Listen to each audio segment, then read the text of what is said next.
1770 সাল বাংলা ক্যালেন্ডার অনুযায়ী 1176 বঙ্গাব্দ। বাংলার আকাশে তখন শকুনের ছায়া। যে বাংলাকে একসময় প্রাচ্যের স্বর্গ বলা হতো, সেই বাংলা তখন পরিণত হয়েছে এক বিশাল শ্মশানে। রাস্তার ধারে ধারে স্তূপীকৃত মৃতদেহ, জনশূন্য গ্রাম আর ক্ষুধার জ্বালায় হাহাকার করা কিছু কঙ্কালসার মানুষ।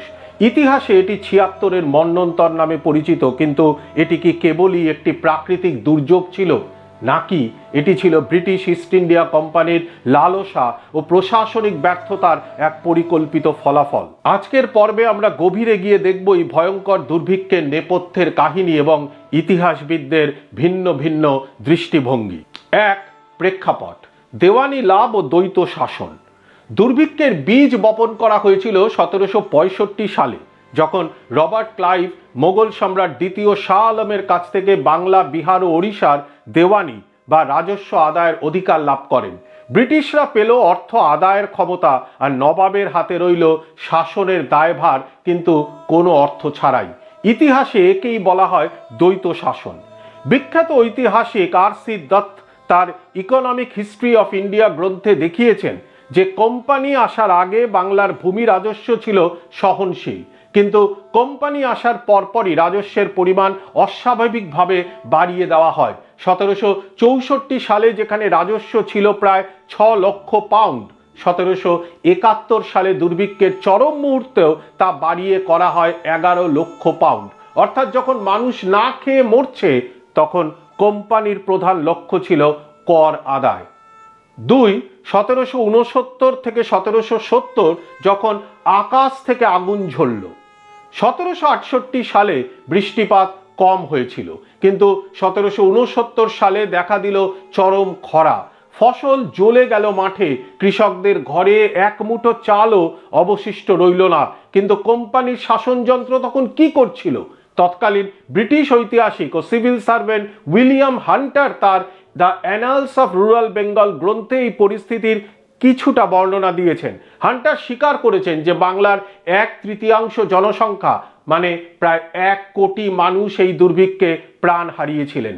তবে তিনি এর জন্য প্রাকৃতিক বিপর্যয় এবং বাংলার কৃষি ব্যবস্থার অনুন্নত অবস্থাকেই বেশি দায়ী করেছেন। ঔপনিবেশিক ঐতিহাসিকরা প্রায়শই প্রমাণের চেষ্টা করেছেন যে কোম্পানি সরকার পরিস্থিতি সামলে দেওয়ার চেষ্টা করেছিল, কিন্তু যোগাযোগ ব্যবস্থার অভাবে তা সম্ভব হয়নি। 3, প্রশাসনিক নিষ্ঠুরতা ও মজুতদারি। কিন্তু আধুনিক গবেষণা ভিন্ন কথা বলে। 1770 সালের দুর্ভিক্ষ কেবল বৃষ্টির অভাবে হয়নি, এর বড় কারণ ছিল কোম্পানির কর্মচারীদের ব্যক্তিগত লোভ। যখন চালের আকাল দেখা দিল, তখন কোম্পানির ইংরেজ আমলারা এবং তাদের দেশীয় এজেন্টরা গ্রামগঞ্জ থেকে সমস্ত চাল কিনে মজুত করতে শুরু করলো। উদ্দেশ্য ছিল চাহিদা বাড়লে চড়া দামে সেই চাল বিক্রি করা। শুধু তাই নয়, কৃষকদের জোর করে খাদ্যশস্যের বদলে নীল ও পোস্ত মানে আফিম চাষ করতে বাধ্য করা হয়েছিল, যা কোনোভাবেই খাওয়া সম্ভব ছিল না। তৎকালীন গভর্নর জেনারেল ওয়ারেন হেস্টিংস লন্ডনে কোম্পানির ডিরেক্টরদের কাছে একটি চিঠি লিখেছিলেন।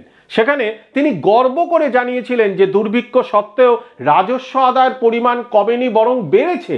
এই একটি তথ্যই প্রমাণ করে কোম্পানি মানুষের প্রাণের চেয়ে মুনাফাকে কতটা গুরুত্ব দিত। 4, ঐতিহাসিকদের বিতর্ক, প্রাকৃতিক নাকি মনুষ্য সৃষ্ট।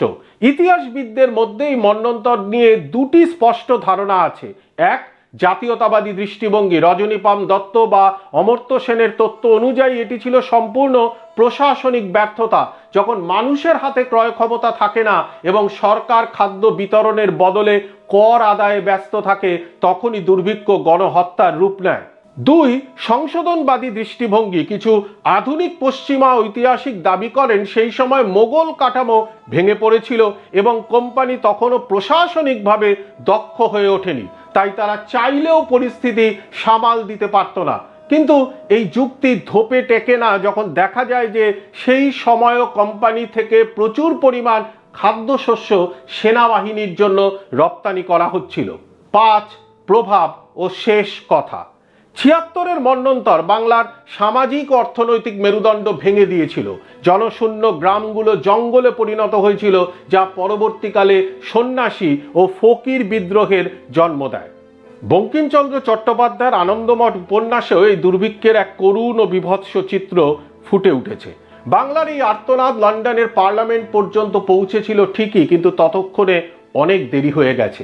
1770-এর এই ক্ষত বাংলা আজও বয়ে বেড়াচ্ছে। এটি কেবল একটি দুর্ভিক্ষ ছিল না, এটি ছিল সাম্রাজ্যবাদের সেই নগ্ন রূপ যা প্রমাণের অপেক্ষায় থাকে না।